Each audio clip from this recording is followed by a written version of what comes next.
Hello and Welcome everyone in online classes of Air Defense Academy.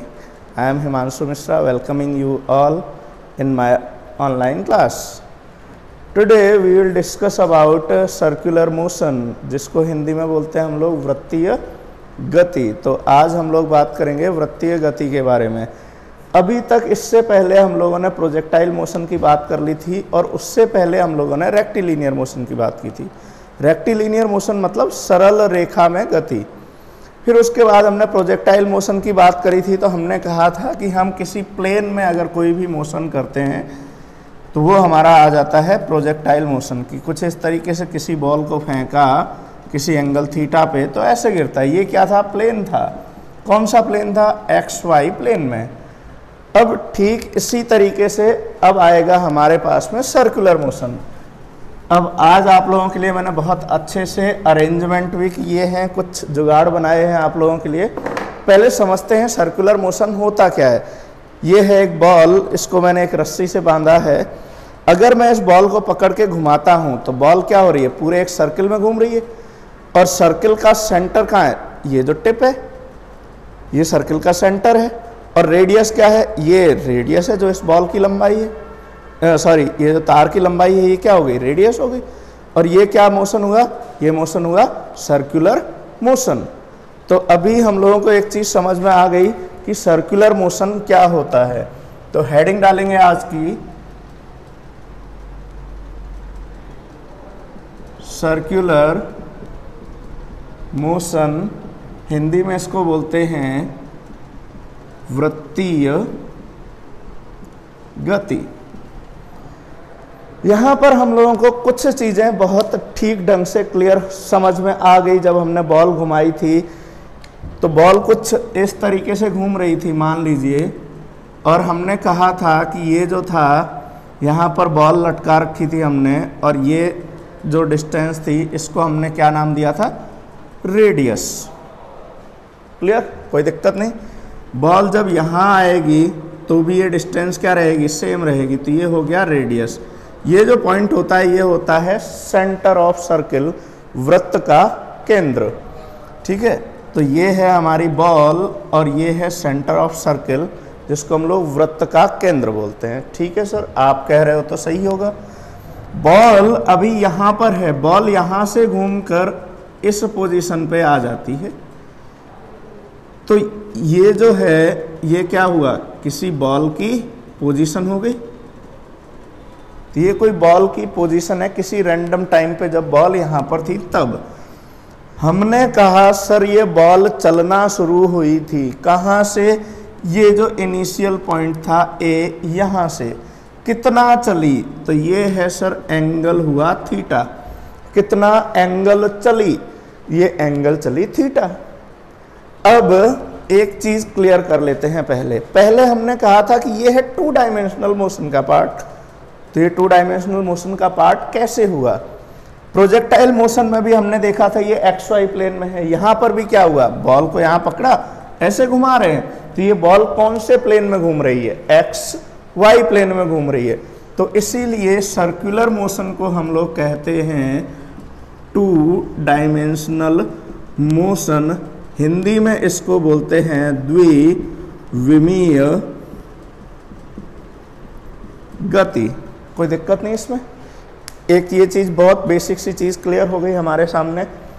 अब मान लीजिए कि ये एंगल था, कितना एंगल चली? थीटा एंगल चली। कौन? ये हमारी बॉल। और बॉल की पोजीशन कहां पर आई है? पी पोजीशन पे।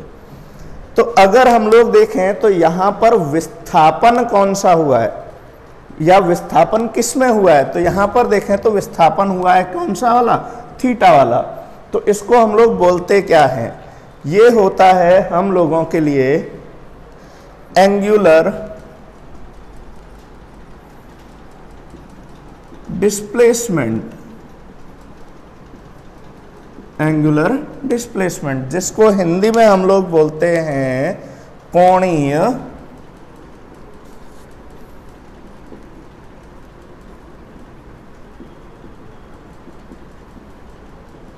विस्थापन। कोई दिक्कत नहीं इसमें। ठीक है सर, आप कह रहे हो सही होगा। एंगल है कितना एंगल चले, थीटा एंगल चले, तो ये क्या हो गया, ये हो गया विस्थापन।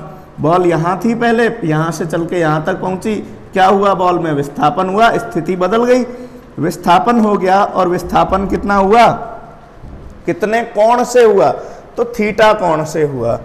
तो इसको हम लोग रिप्रेजेंट करते हैं थीटा से। अब देखिए यहां पर कुछ लोगों से हो जाती है गलती, तो पहले देख लेते हैं इसकी यूनिट क्या होती है। एंगल जो होते हैं, एंगल की यूनिट क्या होती है भाई, एंगल की यूनिट होती है रेडियन। हिंदी में भी इसको बोलते हैं रेडियन, ठीक है सर। पर आपने डेफिनेशन तो बताई ही नहीं, किसकी, कोणीय विस्थापन थीटा की। तो डेफिनेशन क्या होती है, angle intended by object in particular time।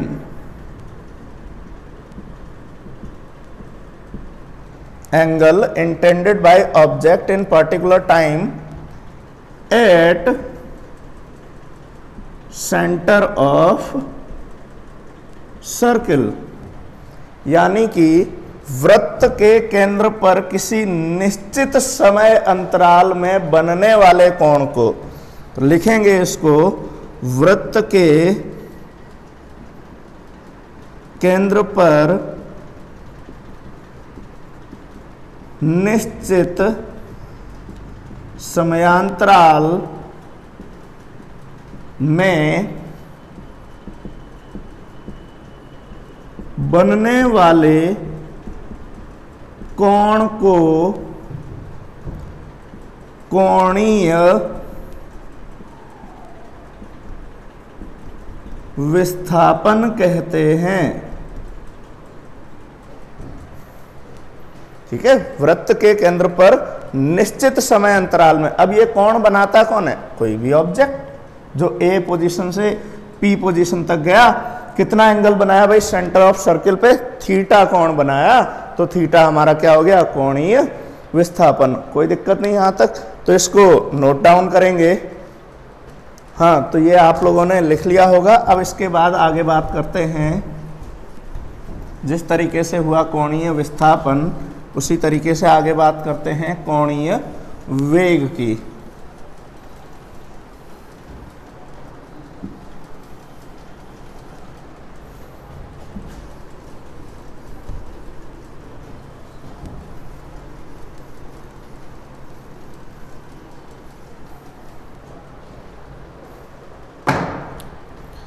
देखेंगे क्या था, कोई भी ऑब्जेक्ट जो था वो इस तरीके से किसी एक वृत्त में गति कर रहा था। ये था सेंटर ऑफ सर्कल O, और हमने कहा था कि इसकी कोई भी पोजीशन है P, और ये जो डिस्टेंस है ये होती है हमारे लिए रेडियस, तो ये है रेडियस R। एंगल बनाया था थीटा, कोई दिक्कत नहीं।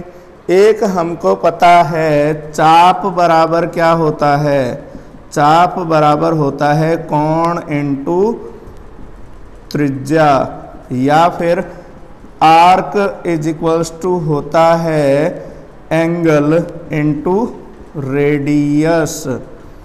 अब सर आप ये बातें क्यों करने लगे, अभी बताएंगे क्यों। अब मान लीजिए कि ये इस पोजीशन P पर था, अगर थोड़ा सा टाइम बढ़ाएं, कितना, इत्तू सा छोटा सा टाइम बढ़ाया, और छोटे से टाइम में क्या हुआ, ये ऑब्जेक्ट यहां से यहां तक पहुंच गया, कहां तक, P से Q तक। कितने टाइम में गया कि सर इत्तू से टाइम डेल्टा T में। अगर इत्तू से टाइम डेल्टा T में गया तो टाइम हो गया डेल्टा T। एंगल कितना बनाया, मान लीजिए कि एंगल बनाया डेल्टा थीटा। ठीक है सर, आप कह रहे हो तो मान लेते हैं। अब हम लोग पढ़ क्या रहे हैं, हम लोग पढ़ रहे हैं एंगुलर वेलोसिटी, इसको हम लोग बोलते हैं कोणीय वेग। ठीक है सर, एंगुलर वेलोसिटी होता क्या है? वेलोसिटी क्या होता था? वेलोसिटी होता था रेट ऑफ चेंज ऑफ क्या? डिस्प्लेसमेंट, यानी विस्थापन में परिवर्तन की दर को हम लोग क्या बोलते थे? वेग। तो अगर हम लोगों को एंगुलर वेलोसिटी बोलना है तो हम लोग क्या बोलेंगे? Rate of change of angular displacement, rate of change of angular displacement. ठीक है सर। इसको रिप्रेजेंट करते हैं हम लोग ओमेगा से। तो ओमेगा हमारे लिए क्या हो जाएगा?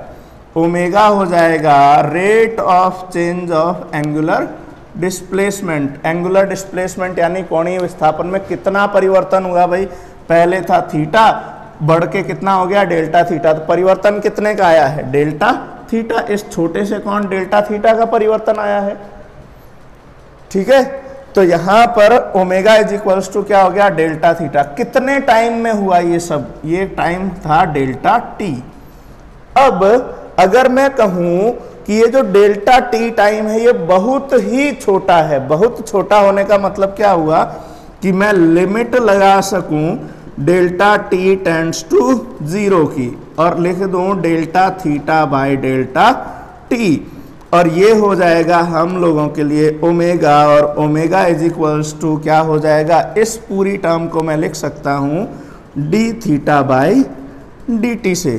तो ये हमारे लिए हो गया क्या? Angular velocity. Omega is equals to d theta by d t. कोई दिक्कत नहीं यहां तक? ठीक है सर। इसके बाद हम लोग बात करते हैं एंगुलर एक्सेलरेशन की। एंगुलर एक्सेलरेशन जो होता है इसको हम लोग बोलते हैं कोणीय त्वरण से, और इसको हम लोग लिखते हैं किससे? अल्फा से। तो अल्फा कैसे होगा? ठीक जैसे हम लोगों को त्वरण की डेफिनेशन पता है कि त्वरण क्या होता है? त्वरण होता है rate of change of velocity. तो एंगुलर एक्सेलरेशन क्या हो जाएगा? Rate of change of angular velocity, और इसको हम लोग रिप्रेजेंट करेंगे किससे? अल्फा से। तो अल्फा इज इक्वल्स टू क्या हो जाएगा? Delta omega by delta T. कोई दिक्कत नहीं यहां तक? ठीक है सर। वही चीज हम लोग वापस से लिखें या कहें कि अगर डेल्टा टी क्या हो जाए? बहुत ही छोटा। अगर डेल्टा टी हो जाएगा बहुत छोटा तो कैसे लिखेंगे इसको? Alpha is equals to limit delta t tends to 0 delta omega by delta t, और इसी को अगर हम लोग लिखना चाहें तो ये हो जाएगा D omega by d T. अगर हम लोग इसको थीटा की फॉर्मेट में लिखना चाहें तो कैसे लिखेंगे? तो ये हो जाएगा हम लोगों के लिए d two theta by d t square. चीज समझ में आ गई? तो हम लोगों के सामने दो रिलेशन हो गए, एक तो हो गया अल्फा का और एक हो गया हमारे सामने ओमेगा का। ये हो जाएगा एंगुलर वेलोसिटी, ये हो जाएगा एंगुलर एक्सेलरेशन। ठीक है सर, तो इसको आप नोट डाउन करेंगे, फिर आगे बात करते हैं। तो ये आप लोगों ने लिख लिया होगा। अभी हम लोग इसके आगे बात करते हैं कुछ रिलेशंस होते हैं उनके बारे में। अब सर कैसे रिलेशन? तो अभी हम लोग बात करते हैं, पता चल जाएगा। अब देखिए, अगर पूरा चक्कर, कौन सा भाई पूरा चक्कर? वो चक्कर नहीं जो आप लोग लगाते हो, जैसे ये है, यहां से चलना स्टार्ट किया, घूम घाम के वापस यहां तक आए। हमने कहा कि अगर ये पूरा चक्कर कितने टाइम में लगाएं? कैपिटल टी टाइम में। यानी कि यदि एक चक्कर कैपिटल टी समय में पूरा हो तो if object completes one cycle in capital T time, then क्या होगा भाई? अच्छा एक चीज बताइए, एक चक्कर होगा तो वो एक चक्कर में कितना कोण चलेगा भाई, कितना कोण चलेगा। यहाँ पर था, यहाँ पर पहुँचा 90 डिग्री, यहाँ पहुँचा 180 डिग्री, यहाँ पहुँचा 270 डिग्री और यहाँ पर पहुँचा 360 डिग्री। यानी एक साइकिल में वो कितना एंगल कवर कर रहा है, कितना एंगल कवर कर रहा है सर, कि वो 2 पाई एंगल कवर कर रहा है। पर ऐसा हम लोग लिख क्यों रहे हैं, लिख इसलिए रहे हैं कि हमको पता है, क्या पता है सर, कि वेलोसिटी कौन सी वाली, एंगुलर वेलोसिटी, कोणीय वेग। क्या होता है भाई कोणीय वेग, विस्थापन बटा समय। कौन सा वाला विस्थापन भाई, ये होगा कोणीय विस्थापन, जिसको हम लोग बोल सकते हैं एंगुलर डिस्प्लेसमेंट अपॉन टाइम। इससे आप कहना क्या चाहते हैं, कितना है एंगुलर वेलोसिटी, उसको रिप्रेजेंट किससे करते हैं हम लोग, ओमेगा से। एक पूरे चक्कर में कितना विस्थापन तय किया, कोणीय विस्थापन। कौन सा विस्थापन, तो बहुत सारे हो सकते हैं, कौन सा विस्थापन, कोणीय विस्थापन। कितना तय किया भाई, 2 पाई विस्थापन तय किया। कितने टाइम में किया, चिल्ला चिल्ला के बोल रहा है कैपिटल टी टाइम में। ठीक है सर, अगर मैं इसको टी को इस तरफ मल्टीप्लाई कर दूं तो ये हो जाएगा omega t is equals to 2 pi. ये होता है हमारा पहला बेसिक रिलेशन, जिससे कि हम लोग क्वेश्चंस को सॉल्व करते हैं या सॉल्व करने में इसको यूज करते हैं। ठीक है, फिर उसके बाद में अगर हम लोग कहें कि 1 सेकंड में n साइकिल कंप्लीट करे तो नेक्स्ट है, यदि 1 सेकंड में कितने चक्कर लगा रहा है भाई, n चक्कर पूरे करे तो if object completes n cycles in 1 second, then क्या होगा भाई। अच्छा बताइए, एक चक्कर में कितना कोणीय विस्थापन हो रहा है, 2 पाई का, तो n चक्कर में कितना विस्थापन होगा, कोणीय विस्थापन, एंगुलर डिस्प्लेसमेंट 1 साइकिल में कितना हो रहा है, 2 पाई। तो n नंबर ऑफ साइकिल्स में कितना हो जाएगा, 2 पाई इंटू n। तो कितना होगा भाई डिस्प्लेसमेंट, डिस्प्लेसमेंट एंगुलर डिस्प्लेसमेंट हो जाएगा 2 पाई n। कितने टाइम में, 1 सेकंड में। Is it clear. और ये किसके बराबर होगा, एंगुलर वेलोसिटी ओमेगा के। तो ओमेगा इज इक्वल्स टू होता है 2 पाई n। तो यहां से एक रिलेशन निकल के आया 2 पाई n। इसी n को एक नाम और दिया जाता है, इसी n को हम लोग बोलते हैं फ्रीक्वेंसी, और इसी को हम लोग बोलते हैं आवृत्ति। कोई दिक्कत नहीं है, ठीक है सर। अब ये रिलेशन आप लिख के साबित क्या करना चाहते हैं, साबित ये करना चाहते हैं कि अगर मैं 2 पाई को यहाँ पर डिवाइड कर दूं तो ओमेगा अपॉन 2 पाई बराबर क्या हो जाएगा, n हो जाएगा। इस वाले रिलेशन में देखो ओमेगा अपॉन 2 पाई किसके बराबर है, 1/t के। या यहां से मैं लिखना चाहूं तो t की वैल्यू क्या मिल रही है हमको, t की वैल्यू मिल रही है 2 पाई बाई ओमेगा। अब इसमें और इसमें क्या फर्क है, 2 पाई बाई ओमेगा तो होता है t, तो यहां पर मैं लिख सकता हूं n is equals to 1/t। कोई दिक्कत नहीं।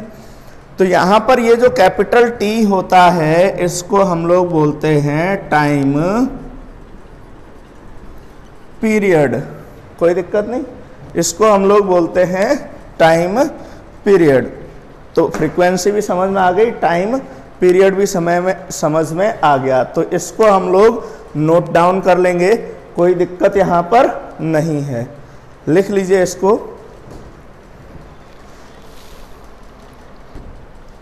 आई होप ये लिख लिया होगा आप लोगों ने। नेक्स्ट हम लोग बात करते हैं, एक रिलेशन है। कौन सा रिलेशन, कैसे कैसे संबंधों की बात करते हैं हम लोग, देखेंगे कौन से रिलेशन की बात कर रहे हैं हम लोग? एक रिलेशन होता है, relation between linear velocity and angular velocity. तो लिखेंगे अगला हम लोगों का टॉपिक, सब हेडिंग, रिलेशन बिटवीन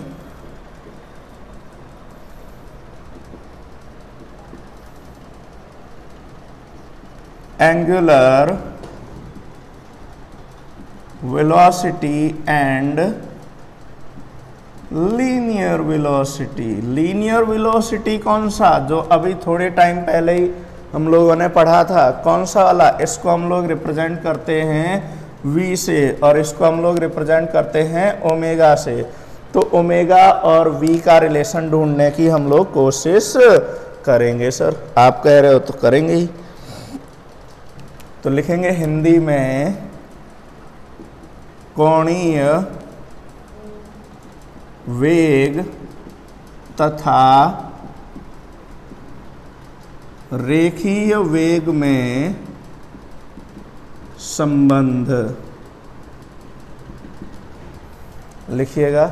अब देखेंगे वो होता कैसे है।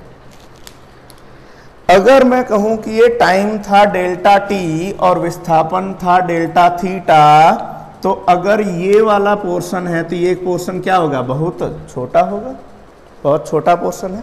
अगर छोटा पोर्शन है तो मैं उसको क्या मान सकता हूं? सरल रेखा मान सकता हूं। और सरल रेखा में मैंने कहा कि विस्थापन कितना हुआ है? डेल्टा एस विस्थापन हुआ है। कितना रेखीय विस्थापन हुआ है सर? डेल्टा एस विस्थापन हुआ है। ठीक है सर। तो चाप कितना हो गया हमारे पास? Delta S.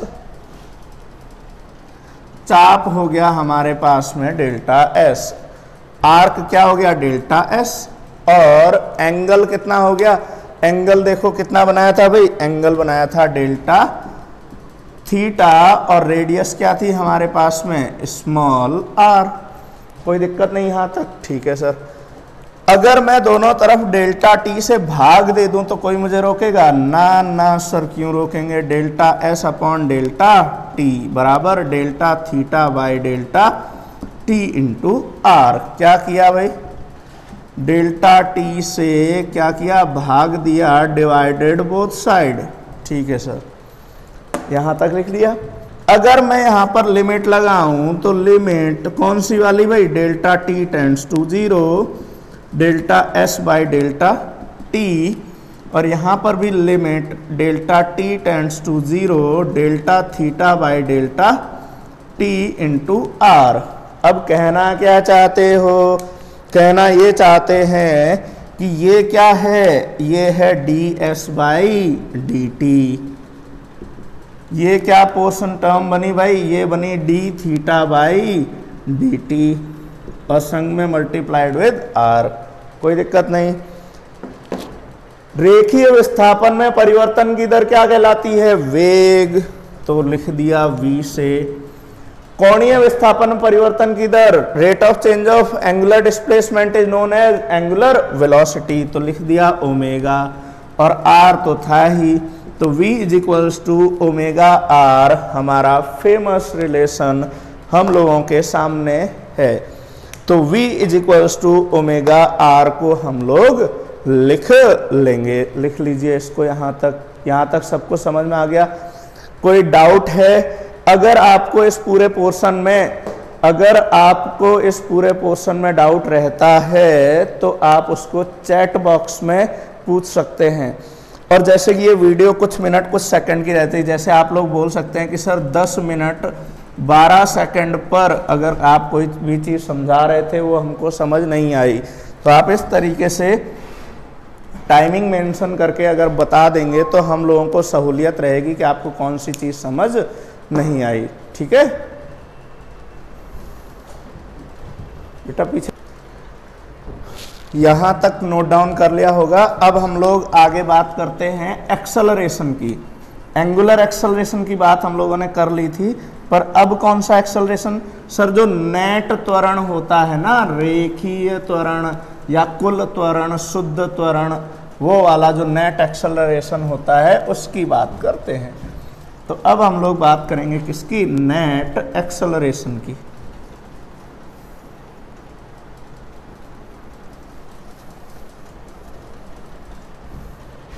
अब हम लोग बात करने जा रहे हैं नेट एक्सेलरेशन।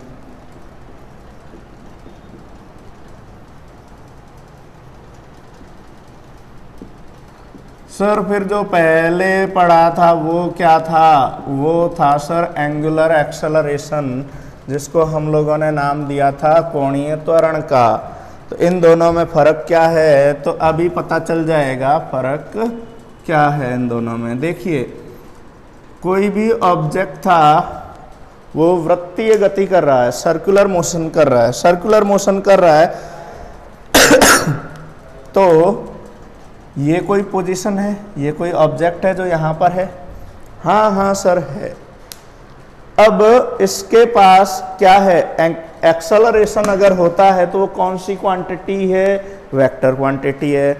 त्वरण जो है वो कौन सी राशि है? सदिश राशि है। ठीक है सर, अगर सदिश राशि है तो उसकी कुछ ना कुछ दिशा होनी चाहिए। हाँ सर होनी चाहिए, बिल्कुल होगी। अब अगर मैं कहूं कि दिशा होती है, उससे पहले देख लेते हैं नेट एक्सेलरेशन कितने टाइप का होता है। नेट एक्सेलरेशन में दो कंपोनेंट होते हैं। कौन कौन से कंपोनेंट? एक होता है सर टेंजेंशियल एक्सेलरेशन,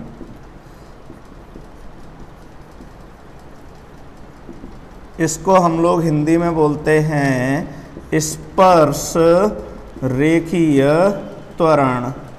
तो सर दूसरा कौन सा होता है? ये होता है रेडियल एक्सेलरेशन, इसको हम लोग हिंदी में बोलते हैं त्रेज्य त्वरण। त्रेज्य त्वरण, ठीक है सर, आप ये कह रहे हो तो सही होगा। अब ये दोनों चीजें आई कहां से? ऐसे आई कि त्वरण होता क्या है? Rate of change of velocity, यानी वेग में परिवर्तन की दर। और वेग में परिवर्तन दो तरीके से हो सकता है। कौन कौन से दो तरीके? सर एक चीज बताइए, वेग कौन सी क्वांटिटी है? वेक्टर क्वांटिटी है, सदिश राशि है। हाँ सर है। कितने कंपोनेंट होते हैं? दो। कौन कौन से? एक होता है परिमाण और एक होती है दिशा। यानी वेक्टर क्वांटिटी में दो चीजें होती हैं, एक होता है मैग्नीट्यूड और एक होता है डायरेक्शन। ठीक है सर, यानी कि वेग में कितने तरीके से परिवर्तन हो सकता है? दो तरीके से। वेलोसिटी में चेंजेस कितने टाइप से आ सकते हैं? दो टाइप से। कौन कौन से? एक तो आ सकता है due to change in radius, या फिर due to change in direction, या फिर दिशा में परिवर्तन के कारण। और दूसरा क्या आ सकता है सर? उसकी गति धीरे हो जाए, तेज हो जाए। कैसे? यहां से चलना शुरू किया, हौले हौले बढ़ के यहां तक आए, फिर तेज तेज चलना शुरू किया, यहां तक आ गए, फिर और धीरे धीरे चले, फिर तेज चले, फिर कभी और ज्यादा तेज चले, धीरे चले, इस तरीके से। तो यहाँ पर कितने टाइप से चेंजेस किए उन्होंने? दो टाइप से। कौन कौन से दो टाइप से चेंजेस किए सर? मैग्नीट्यूड में, यानी कि अगर मैग्नीट्यूड में चेंजेस आता है तो वो क्या आएगा? Tangential acceleration. और इसको हम लोग बोलते हैं परिमाण में परिवर्तन के कारण। परिमाण में परिवर्तन के कारण, due to change in magnitude. यहां पर एक और चीज आ सकती है, वो क्या है? मैग्नीट्यूड को ही एक और चीज कह सकते हैं, due to change in speed. तेज चले, धीरे चले, ठीक है, यानी कि गति में परिवर्तन के कारण। गति में परिवर्तन के कारण। ठीक है सर, अब इसका डायग्राम जरा बना के दिखा दो। तो ये ऑब्जेक्ट था, ये हो गई इसकी क्या? स्पर्श रेखा। तो ये इसको रिप्रेजेंट करते हैं ए टी से, इसको रिप्रेजेंट करते हैं किससे? ए आर से। तो ये क्या हो जाएगा? ए टी, टेंजेंशियल एक्सेलरेशन, स्पर्श रेखीय त्वरण। ठीक है सर, तो इसकी जो दिशा होती है, दिशा, ये क्या हो जाएगी?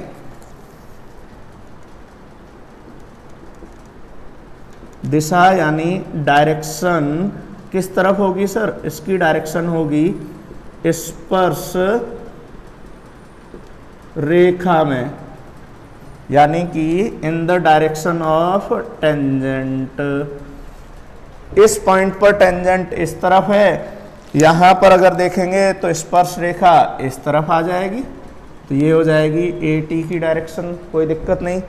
इस पॉइंट पर आएंगे तो ये हो जाएगी स्पर्श रेखा की डायरेक्शन, कोई दिक्कत नहीं। तो ये हो जाएगी क्या, ए टी की कंडीशन। ये किस कारण से जनरेट हुआ था, तेज चलने धीमे चलने उसके कारण, यानी स्पीड में चेंजेस के कारण, गति में परिवर्तन के कारण। ठीक है सर। अब रेडियल एक्सेलरेशन कहाँ से आया? रेडियल एक्सेलरेशन आया, पहले अगर देखो भाई दिशा किधर थी, पहले इधर थी, फिर दिशा इधर हो गई, फिर इधर हो गई, तो दिशा में भी तो परिवर्तन हो रहा था, वेग में दो तरीके से परिवर्तन हो रहा था, एक तो धीरे चले तेज चले, दूसरा उसकी क्या दिशा बदल रही थी। तो रेडियल एक्सेलरेशन जो आता है ये जनरेट होता है किसके कारण, डायरेक्शन में परिवर्तन के कारण। तो ये जनरेट हो रहा है चेंज इन डायरेक्शन। हिंदी में इसको बोलते हैं दिशा में परिवर्तन के कारण। कोई दिक्कत नहीं इसमें? जी सर, कोई दिक्कत नहीं।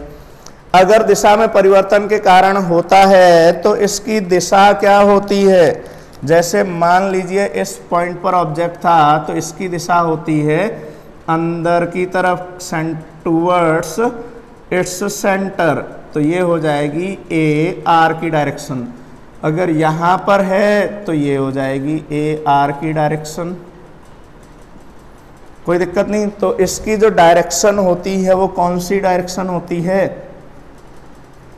डायरेक्शन, डायरेक्शन यानी दिशा किधर होती है भाई? टूवर्ड्स सेंटर ऑफ सर्किल, यानी कि दिशा होती है त्रिज्या या फिर त्रिज्य, और किस तरफ होती है? टूवर्ड्स केंद्र की ओर।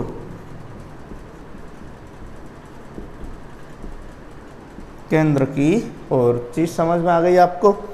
ठीक है, तो आप इसको नोट डाउन करेंगे। फिर अभी हम लोग बात करते हैं अल्फा टी और अल्फा आर के वैल्यूज क्या क्या होती हैं, तो इतना आप लोग नोट डाउन करेंगे।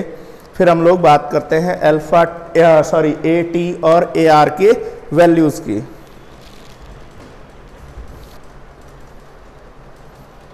ठीक है सर, तो अभी आप लोगों ने लिख लिया होगा। अब हम लोग बात करते हैं इनके वैल्यूज की, इनकी दोनों के मान क्या क्या होते हैं उनकी बात कर लेते हैं।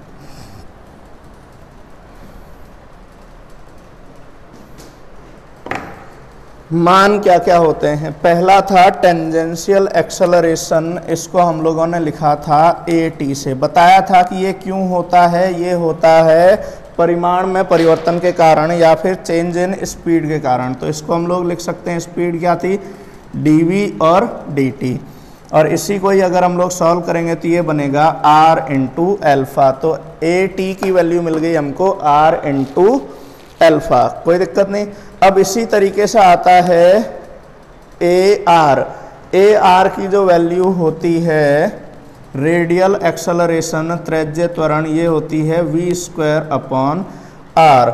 और अभी हम लोगों ने थोड़ी देर पहले ही पढ़ा था v is to omega r, तो इसको अगर उठा के यहाँ पुट कर दें तो ये आ जाएगा omega square r² upon r, और एक ये कैंसल आउट हो गया, तो ए आर की वैल्यू बनी ओमेगा स्क्वायर इंटू आर। तो अभी ए टी और ए आर दोनों की वैल्यू हो गई। ठीक है, कोई दिक्कत नहीं। अब अगर हम लोग कहें कि किसी भी पॉइंट पर किसी भी पॉइंट पर, ये कोई पॉइंट है, मान लीजिए ये रैंडम वाला पॉइंट है, इस पॉइंट पर शुद्ध त्वरण यानी नेट एक्सेलरेशन क्या होगा? नेट एक्सेलरेशन, शुद्ध त्वरण, कोणीय त्वरण की बात नहीं कर रहे हैं सर हम लोग, शुद्ध त्वरण, जिसको हम लोग लिखते किससे थे? ए से लिख रहे थे। ठीक है, तो ए से लिख रहे थे, जिसकी यूनिट क्या आ रही थी, मीटर पर सेकंड स्क्वायर, और अल्फा की यूनिट क्या आ रही थी, रेडियन पर सेकंड स्क्वायर। दोनों में अंतर ध्यान रखिएगा, तो इसको रखेंगे ए से।